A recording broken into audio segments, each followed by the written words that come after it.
Berhenti sebentar, jangan skip video ini. Jika kalimat ini muncul di hadapanmu sekarang, itu bukan kebetulan. Tidak semua orang sampai di titik ini. Banyak yang melewati, banyak yang menertawakan, banyak yang menolak. Tapi kamu berhenti, dan itu saja sudah cukup menjadi tanda pertama. Jiwa terpilih, dengarkan baik-baik. Ada satu kebenaran yang selama ini disembunyikan, bukan karena Tuhan kejam, tapi karena hatimu belum siap. Kebenaran itu tidak lembut, ia tidak memeluk egomu, ia tidak menepuk bahumu sambil berkata semuanya baik-baik saja. Tidak, kebenaran ini menjengkelkan, menusuk, dan membuatmu ingin menyangkalnya. Tapi justru di sanalah letak keselamatannya. Banyak orang meminta perubahan, tapi sedikit yang sanggup menerima kejujuran. Kita berdoa minta jalan keluar, namun marah ketika Tuhan menunjukkan kesalahan kita sendiri. Kita ingin terang, tapi menutup mata saat cahaya mulai membongkar sisi gelap yang kita rawat diam-diam. Dan hari ini, tabir itu mulai terbuka. Mungkin kamu merasa hidupmu stagnan. Doa terasa menggantung, usaha seperti berjalan di tempat. Hubungan retak tanpa sebab yang jelas. Kamu bertanya-tanya, apa yang salah? Padahal jawaban itu sudah lama berbisik di hatimu, hanya saja kamu terlalu sibuk menghindarinya. Dengar ini baik-baik, Tuhan tidak sedang menghukummu, Dia sedang menyelamatkanmu dari dirimu sendiri. Ada bagian dalam dirimu yang harus diakui, bukan disembunyikan, bukan dibenarkan, tapi dihadapkan dengan jujur. Karena selama kamu menolak kebenaran itu, selama itu pula hidupmu akan berputar di lingkaran yang sama. Bukan karena Tuhan menahan berkat, tapi karena kamu belum siap memikulnya. Ini bukan pesan untuk semua orang. Yang belum siap akan merasa terganggu. Yang sombong akan menutup video ini. Yang pura-pura kuat akan menertawakannya. Tapi jiwa terpilih akan merasakan getaran aneh di dada antara tersinggung, takut, dan tersadar. Jika itu yang kamu rasakan sekarang, jangan lari. Jangan menyangkal. Jangan berkata, ini bukan tentang saya. Karena reaksi itulah buktinya. Kebenaran memang menyakitkan, namun kebohongan jauh lebih mematikan. Hari ini, Tuhan membuka tabir bukan untuk mempermalukanmu, tapi untuk mengangkatmu ke versi hidup yang lebih tinggi. Dan semua itu dimulai dari satu hal yang paling sulit dilakukan manusia, jujur pada diri sendiri. Tetap di sini, karena setelah ini, kebenaran itu akan disebutkan satu persatu dan tidak semua orang sanggup mendengarnya. 1. Kamu sering berdoa, tapi masih menghindari kebenaran. Bukan karena Tuhan diam tapi karena hatimu belum siap menerima jawaban yang bertentangan dengan keinginanmu sendiri. 2. Luka yang kamu simpan justru menjadi penghalang berkah. Yang kamu anggap sakit masa lalu, ternyata berubah jadi benteng yang menutup pertumbuhan hidupmu hari ini. 3. Kamu tahu apa yang salah, tapi menunda perubahan. Bukan karena tidak mampu, melainkan karena masih nyaman di zona yang sama meski itu melelahkan jiwamu. 4. Tuhan tidak menghancurkanmu, Dia sedang melucuti topengmu. Apa yang terasa seperti kehilangan sebenarnya proses pemurnian, agar versi palsu dirimu runtuh. 5. Kamu terlalu sibuk membuktikan ke manusia, lupa tunduk pada Tuhan. Pujian membuatmu berlari, tapi ketaatanlah yang seharusnya menuntun langkahmu. 6. Ketakutanmu bukan tanda lemah, tapi panggilan untuk bertumbuh. Rasa takut muncul justru di pintu perubahan besar yang sudah lama Tuhan siapkan. 7. Tidak semua orang harus mengerti perjalananmu. Tuhan sengaja menjauhkan sebagian orang karena mereka tidak sanggup ikut ke level hidupmu berikutnya. 8. Kebenaran itu menyakitkan karena ia membersihkan. Seperti obat pahit, ia menyembuhkan hal yang selama ini kamu abaikan. 9. Tuhan lebih peduli perubahanmu daripada perasaan nyamanmu. Karena nyaman tidak selalu menyelamatkan, tapi kebenaran selalu membebaskan. 10. Jika pesan ini mengusik hatimu, itu tanda kamu masih dipanggil. Yang benar-benar jauh tidak merasa apa-apa yang terusik justru sedang disiapkan. Poin 1, kamu sering berdoa, tapi masih menghindari kebenaran. Banyak orang tidak sadar bahwa doa bisa berubah menjadi pelarian. Kita berdoa bukan untuk berubah, tetapi agar keadaan berubah tanpa kita harus mengubah apapun dalam diri. Kita meminta Tuhan memperbaiki hidup kita, namun diam-diam kita menolak ketika Tuhan mulai menunjukkan bagian diri yang harus diperbaiki terlebih dahulu. Inilah kebenaran pertama yang menjengkelkan, doa tidak selalu dijawab dengan apa yang kita inginkan, tetapi dengan apa yang kita butuhkan. Dan seringkali, yang paling kita butuhkan bukanlah solusi eksternal, melainkan keberanian untuk menghadapi kebenaran internal. Kamu berdoa minta rezeki lancar, tapi menolak disiplin. Kamu berdoa minta hubungan sehat, tapi masih memelihara ego dan luka lama. Kamu berdoa minta ketenangan, tapi enggan melepaskan kebiasaan yang merusak jiwamu. Tuhan mendengar semua doa, tidak ada satu pun yang terlewat. Namun masalahnya bukan pada pendengaran Tuhan, melainkan kesiapan hati manusia menerima jawabannya. Karena tidak semua jawaban terasa seperti pertolongan. Sebagian terasa seperti teguran, sebagian terasa seperti kehilangan, sebagian terasa seperti penundaan yang menyakitkan. Dan disitulah banyak orang mulai menjauh. Bukan karena Tuhan diam tetapi karena jawabannya tidak sesuai dengan ekspektasi. Kebenaran seringkali datang dalam bentuk pertanyaan yang tidak ingin kita jawab. Kenapa kamu masih melakukan hal yang sama padahal tahu itu salah?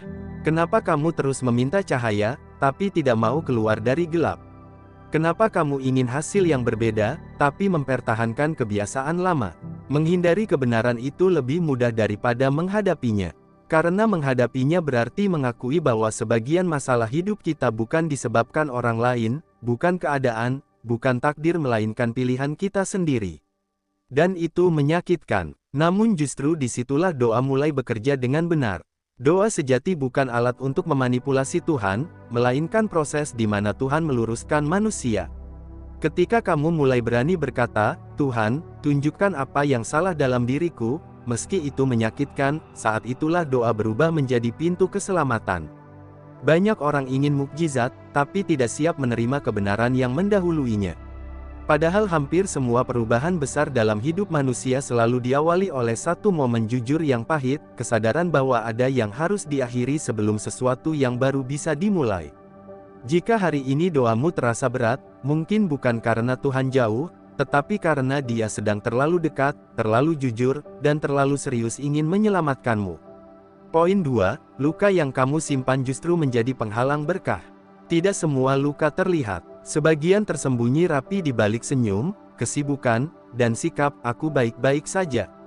Luka yang tidak disembuhkan tidak pernah benar-benar diam. Ia bekerja pelan-pelan, memengaruhi cara berpikir, mengambil keputusan, memperlakukan orang lain, bahkan cara memandang Tuhan. Inilah kebenaran kedua yang sering ditolak, luka yang tidak disadari bisa berubah menjadi penjara yang tidak terlihat. Kamu mungkin merasa kuat karena mampu bertahan. Tapi bertahan bukan berarti sembuh. Banyak orang hidup bertahun-tahun dalam mode bertahan hidup, bukan bertumbuh. Mereka belajar menahan sakit, bukan mengolahnya. Mereka mengubur trauma, bukan menyembuhkannya. Dan tanpa sadar, luka itu menjadi filter dalam melihat dunia. Luka membuatmu curiga berlebihan. Luka membuatmu takut percaya. Luka membuatmu menolak kesempatan baik karena takut disakiti lagi. Lalu ketika hidup terasa sempit, rezeki terasa berat, relasi terasa gagal, kamu bertanya, kenapa ini terus terjadi? Padahal jawabannya sederhana namun menyakitkan, karena luka lama masih memegang kemudi hidupmu. Tuhan tidak menutup pintu berkat, tapi seringkali, luka membuat kita menutup diri sendiri. Berkat datang, tapi kita curiga. Kesempatan datang, tapi kita ragu. Pertolongan datang, tapi kita menolak karena takut kecewa. Luka juga membuat kita menciptakan tembok. Awalnya tembok itu dibangun untuk melindungi diri. Tapi lama-kelamaan, tembok itu tidak hanya menghalangi rasa sakit, ia juga menghalangi cinta, pertumbuhan, dan pertolongan Tuhan. Inilah yang jarang disadari, Tuhan tidak selalu menghilangkan luka secara instan, tetapi Dia menunggu kita cukup jujur untuk mengakuinya. Karena luka yang diakui adalah luka yang mulai sembuh. Luka yang dipendam hanya akan mengeras menjadi kepahitan. Banyak orang meminta Tuhan memperbaiki masa depan, tapi tidak mau membuka masa lalu. Padahal masa lalu yang tidak dibereskan akan selalu ikut berjalan kemanapun kamu pergi.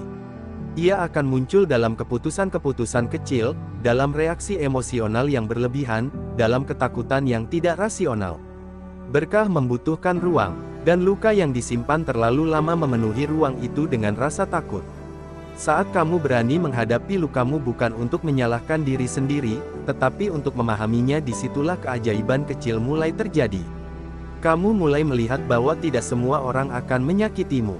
Tidak semua kesempatan akan berakhir buruk. Tidak semua penundaan adalah penolakan.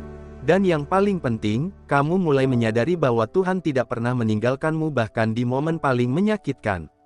Luka itu bukan bukti ketiadaannya, melainkan bukti bahwa kamu masih hidup, masih bertahan, dan masih layak disembuhkan.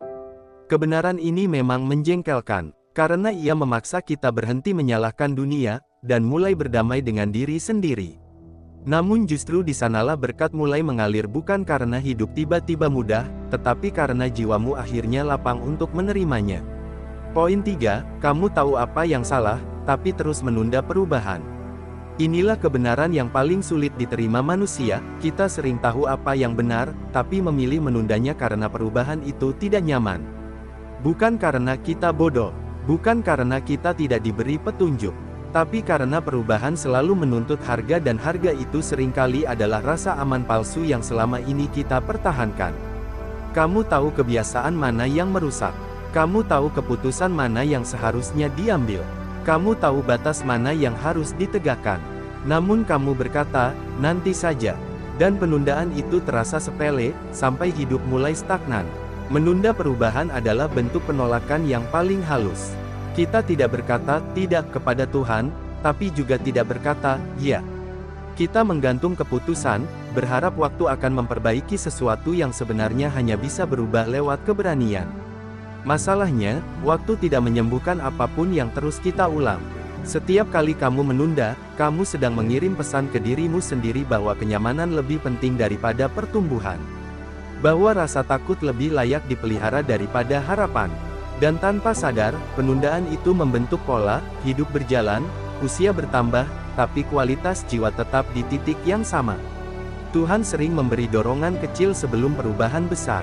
Sebuah kegelisahan, sebuah ketidaknyamanan, sebuah perasaan bahwa ada yang tidak beres. Tapi ketika dorongan itu diabaikan, ia tidak hilang, ia mengeras. Menjadi kelelahan, menjadi kejenuhan, menjadi frustrasi tanpa sebab yang jelas. Dan di titik itu, banyak orang menyalahkan hidup. Padahal yang terjadi bukan hidup yang kejam, melainkan keberanian yang tertunda terlalu lama. Kebenaran pahitnya adalah ini, tidak berubah juga sebuah pilihan, dan setiap pilihan selalu membawa konsekuensi. Bukan Tuhan yang menahan langkahmu tetapi dirimu sendiri yang berdiri ragu di depan pintu yang sudah lama terbuka. Poin 4, Tuhan tidak menghancurkanmu, Dia sedang melucuti topengmu. Ini mungkin kebenaran yang paling menyakitkan sekaligus paling menyelamatkan. Apa yang terasa seperti kehancuran seringkali adalah pembongkaran. Tuhan tidak merusak hidupmu, Dia sedang membongkar versi palsu dirimu yang tidak lagi bisa dibawa ke tahap berikutnya. Topeng itu bisa berupa citra kuat. Topeng baik-baik saja. Topeng, aku tidak butuh siapa-siapa. Topeng itu mungkin dulu menyelamatkanmu. Tapi sekarang, ia justru membatasi pertumbuhanmu. Ketika Tuhan mulai melucuti topeng, rasanya tidak enak. Kamu merasa dipermalukan, merasa kehilangan kendali, merasa tidak lagi dikenali bahkan oleh dirimu sendiri. Hal-hal yang dulu membuatmu percaya diri mulai runtuh. Hubungan berubah, arah hidup terasa kabur, namun justru disitulah kebenaran bekerja. Tuhan tidak bisa membangun sesuatu yang baru di atas fondasi yang rapuh dan palsu. Maka yang pertama Dia lakukan bukan memberi, melainkan mengosongkan. Bukan menambah, tapi mengurangi. Bukan mengangkat, tapi merendahkan egomu agar jiwamu bisa berdiri lebih tegak. Banyak orang mengira kehilangan adalah hukuman. Padahal seringkali itu adalah pelepasan yang menyelamatkan. Tuhan mengambil apa yang kamu genggam terlalu erat bukan untuk menyakitimu, tetapi karena benda itu sudah menjadi penghalang antara kamu dan panggilan hidupmu yang lebih besar. Topeng membuatmu terlihat baik di mata manusia, tapi jujur pada diri sendiri jauh lebih sulit. Dan Tuhan lebih peduli pada keutuhan jiwamu daripada citramu di hadapan dunia. Ketika topeng jatuh, kamu dipaksa berhadapan dengan dirimu yang sesungguhnya. Lemah, takut, bingung, tapi juga jujur. Dan hanya dari kejujuran itulah pemulihan sejati bisa dimulai. Jika akhir-akhir ini kamu merasa dirimu runtuh, mungkin bukan karena kamu gagal. Mungkin karena Tuhan sedang membersihkan jalan agar kamu tidak lagi hidup dari kepalsuan, melainkan dari kebenaran yang membebaskan. Jika kamu sampai di bagian ini, itu sendiri sudah menjadi jawaban. Tidak semua orang sanggup bertahan mendengar kebenaran sampai akhir. Banyak yang pergi ketika mulai merasa terusik. Banyak yang menutup ketika mulai merasa tertampar. Tapi kamu tetap di sini dan itu berarti sesuatu. Kebenaran memang tidak selalu ramah. Ia tidak membelai. Ia tidak menenangkan dengan cara instan. Namun kebenaran selalu jujur. Dan kejujuran itulah yang menyelamatkan, meski awalnya terasa seperti luka baru. Hari ini, tabir itu telah dibuka sedikit demi sedikit. Bukan untuk menghakimi, bukan untuk mempermalukan, melainkan untuk membangunkan. Kamu diingatkan bahwa doa tanpa kejujuran hanya menjadi rutinitas. Bahwa luka yang disimpan terlalu lama bisa menghalangi berkat. Bahwa menunda perubahan adalah pilihan yang diam-diam menguras hidup. Dan bahwa apa yang terasa seperti kehancuran seringkali hanyalah topeng yang sedang dilucuti. Tuhan tidak pernah salah alamat. Jika pesan ini menemukanmu, itu karena masih ada sesuatu dalam dirimu yang layak diselamatkan, dipulihkan, dan ditumbuhkan. Tuhan tidak membongkar hidupmu untuk meninggalkanmu kosong, Dia membersihkannya agar hal yang benar bisa masuk. Ingat ini baik-baik, Tuhan tidak membutuhkan versi palsumu. Dia tidak memanggil citramu, Dia memanggil kejujuranmu. Tidak perlu berubah sekaligus, tidak perlu sempurna hari ini. Yang dibutuhkan hanya satu keputusan kecil namun jujur, berhenti berbohong pada diri sendiri. Dari situlah pemulihan dimulai. Dari situlah pintu-pintu yang tertutup perlahan menemukan kuncinya. Jika selama ini hidup terasa berat, mungkin bukan karena kamu lemah melainkan karena kamu terlalu lama memikul hal-hal yang seharusnya sudah dilepaskan. Dan Tuhan, dengan segala kasih-Nya, memilih cara yang paling tegas untuk menyelamatkanmu, kebenaran. Terakhir, jangan abaikan kegelisahan yang kamu rasakan sekarang. Jangan menutupnya dengan distraksi. Jangan menghibur diri dengan kebohongan lama. Duduklah sebentar, dengarkan hatimu, dan beranilah melangkah satu tingkat lebih jujur dari kemarin. Karena jiwa terpilih bukan mereka yang tidak pernah jatuh, melainkan mereka yang berani bangkit saat kebenaran memanggil. Dan jika hari ini terasa sakit, ingat satu hal, yang menyakitkan belum tentu menghancurkan, tapi yang jujur selalu menyelamatkan.